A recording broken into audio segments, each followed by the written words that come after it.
หลายอัลบั้มและจนจำว่าได้ละรักที่ได้รับแต่งมากเวลาถือว่าเป็นเวลาของพี่นะครับญาติทุกคนทุกคนมันมีผมสมจิตวัฒน์ทองนะครับเป็นผู้ของขวัญแต่มาส่งทางอายไส้ถึงสู่สวงสวรรค์อันนี้คือ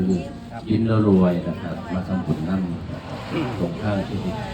การได้แตงโมแล้วรวยแตงโมพารวยแต่เอฟซีของพี่นิดทั้งบ้านสุขุสุขคนนะครับส่งไปส่งทาง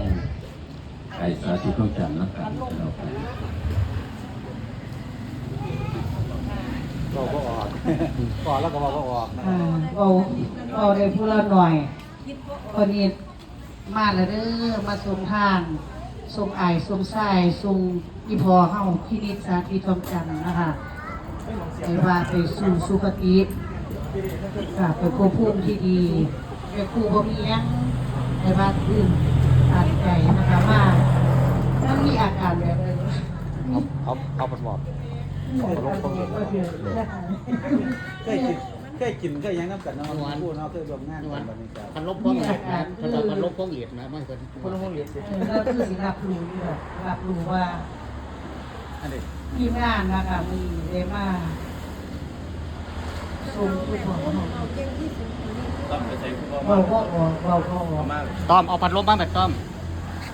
เราก็ออกแต่ว่า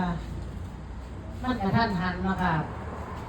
แต่ว่าได้ยินข่าวกับมันแมนอยู่ที่แม่มันแมนอยู่ที่ว่าสั่งเราส่งข่าวเนี่ยต่อไปแล้วดื้อว่าสั่งเอาให้ก่อนมอบให้ก่อนมอบตำกับแม่นะคะโอ้ยไพ่อยากไปการจากไปนะคะเลยไปอันสมควรของคนนี้ไปว่าอยู่ในอายุประมาณ69 ปีนะคะแม่นบ่แม่นอย่าง69 68นะคะพ่อสอได้ต่อพอคือ2,500เดี๋ยววันที่10 2,500ว่าซั่นเกิดพศ2,500นะคะ2500ค่ะอายุสิย่างเข้า69นะคะพอหันไปคู่กันพอดีมากงานจะให้บูสิเป็นพ่อนี้ไปโดนจิตโดนใจได้6 9 5ไปโอ้6 9 5 ใบไปสู้ใครมาเรื่องว่าเด้อสิได้มาทำบุญน้ำพอคือเก่านั่นทำบุญน้ำกันแล้วค่ะเรื่องFCผู้คนฝากมาเล็กๆน้อยๆนะคะแม่คู่กันร่วมใส่ซองเรียบร้อยลงพิธีสาธิตทองจันทร์ขึ้นสู่สวรรค์เนาะค่ะมื้อนี้เป็นวันที่10เนาะวันที่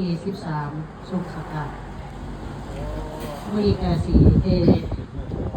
รับรองไว้อาลัยนี่มาลำลอง